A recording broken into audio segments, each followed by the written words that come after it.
I often get asked the question, can I be friends with my ex? Or the question, should I be friends with my ex? In this video, we're going to talk about why healthy boundaries are essential during a breakup. I'm Dr. Alexandra Solomon. I'm a professor, a couples therapist, and an author, and I'm passionate about helping people have the tools and the insights they need to build happy and healthy, intimate relationships. So let's look at this question.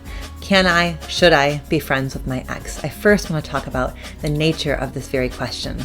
For those who are in the LGBT community, the idea of being friends with an ex has been sort of a moot point. LGBT communities tend to be small and tight-knit, so being able to transition from a romantic relationship into a friendship is essential in order to stay socially knit into the community and to avoid isolation.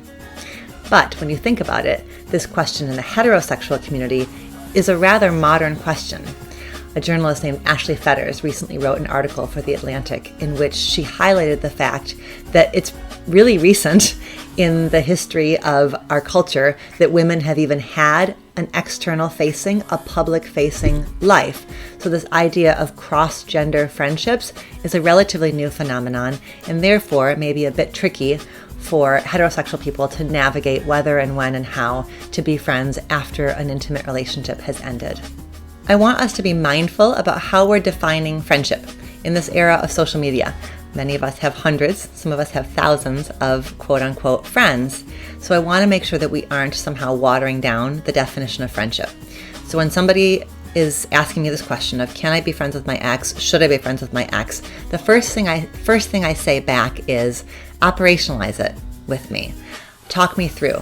Paint me a picture. Show me what a week, a month in this friendship looks like. I want to understand, boots on the ground, what the vision is for this friendship. What are each of you expecting from each other? What are the roles? What are the boundaries? What are you doing and not doing together in this friendship? And that mental exercise of operationalizing the vision of friendship post-breakup can sometimes highlight the central question, which is, what's underlying this desire to be friends with your ex? And sometimes what's underlying it is a desire to avoid the pain and messiness that comes with an ending, with a breakup. And sometimes what gets highlighted is the fact that if you weren't friends before the romantic relationship, you really are building something from nothing if you're building a friendship post-breakup. And so just getting really clear on, what's the motivation? Do I really want friendship, or do I want to forestall or bypass or avoid altogether the hard, messy reality that breaking up hurts? Research done by a researcher named Griffith and her colleagues elucidated 4 motivations that people give when they're asked the question, why do you want to be friends with your ex? Here's the 4.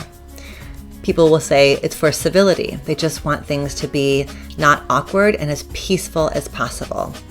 Reason number 2, unresolved romantic desires. So sometimes the motivation for friendship is about, I kind of want to keep you on the back burner, simmering, in case I return to my apps on my phone and I realize there's actually not a whole lot that I'm missing out there. I may want to circle back to you.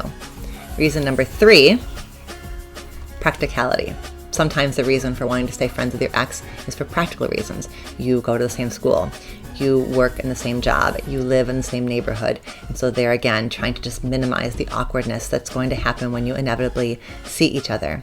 And then reason number 4 is for security. The sense that I trust you, I know you, you know me, you have tremendous value in my life, and to lose you is to lose all of that.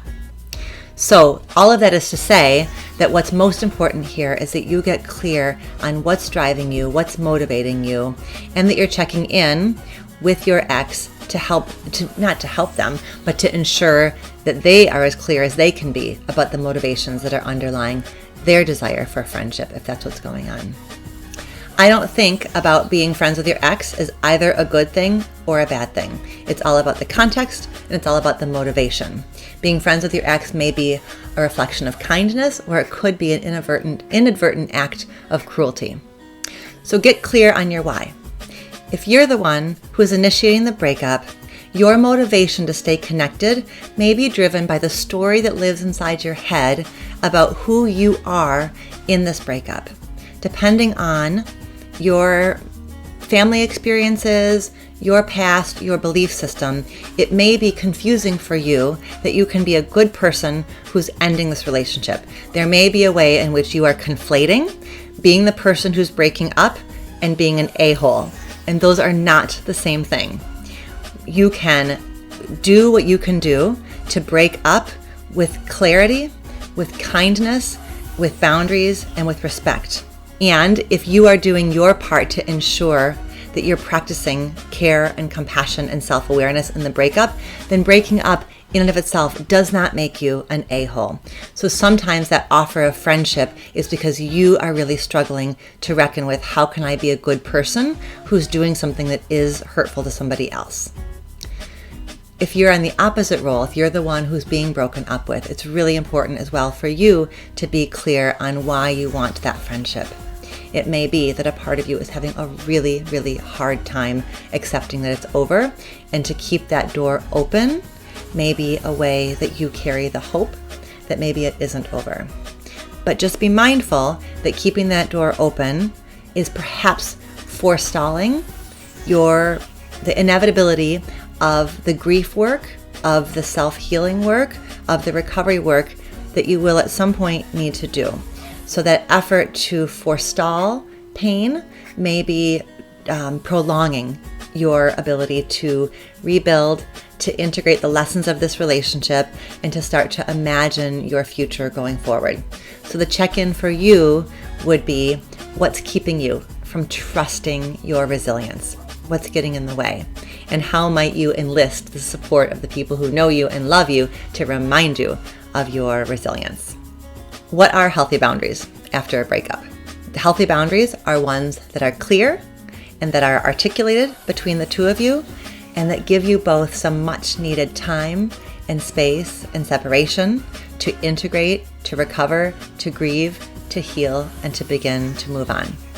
It may be somewhat easier to articulate healthy boundaries in real life, figuring out how to avoid crossing paths, and it may be harder to articulate healthy digital boundaries, online boundaries. So I call it digital hygiene. What does healthy digital hygiene look like after a breakup? And it's hard. There are oftentimes points of contact you couldn't see or anticipate, Venmo accounts that kind of ping and remind you where your ex is and what they're doing. So this is difficult, and it may take a while, and there may be that part of you that wants to keep just a bit of a channel open so you can see what's going on there. But the gut check is, again, around knowing that healthy boundaries are going to be your best path towards integration, recovery, and preparing to move on. Be aware also that we don't have great language for how we articulate healthy boundaries online, right? We use words like unfriending, and we use words like blocking, and those words hold within them a sense of aggression. This is an aggressive act. Creating healthy digital hygiene is not an aggressive act. It is, if you're the one doing the breaking up, it's an act of compassion. You blocking and unfriending and making sure that your ex can't see what you're up to online gives them the space they need to get over you. And if that's hard because part of you has stayed curious, is curious about what they're doing, but you're the one initiating the breakup, then you have to check in with yourself and know that very often the hard thing and the right thing are the same thing. So difficult as it is, especially if you're the one in the leadership role around the breakup, it's incumbent upon you to take the lead around those digital boundaries and to do it from a place of compassion and care. If you're the one who's being broken up with, again, it's checking in with that part of you that just craves knowing and that craves carrying the hope, and that needs to, you need to kind of relate to yourself the way you relate to a very dear friend. And most likely, if you saw a very dear friend torturing themselves by checking up on what their ex is doing, you would take their phone and you would give them a hug and you would say, "My darling, there's a better path for you," and it involves clarity and blocking and unfriending and doing what you can do to prepare to move on. There you have it, brave love warriors. Breakups are not easy, and the decision of whether or not to be friends after a breakup is a personal one and one that has to be guided by self-awareness and by compassion. For more about navigating love and relationships and breakups, watch the next video in this series.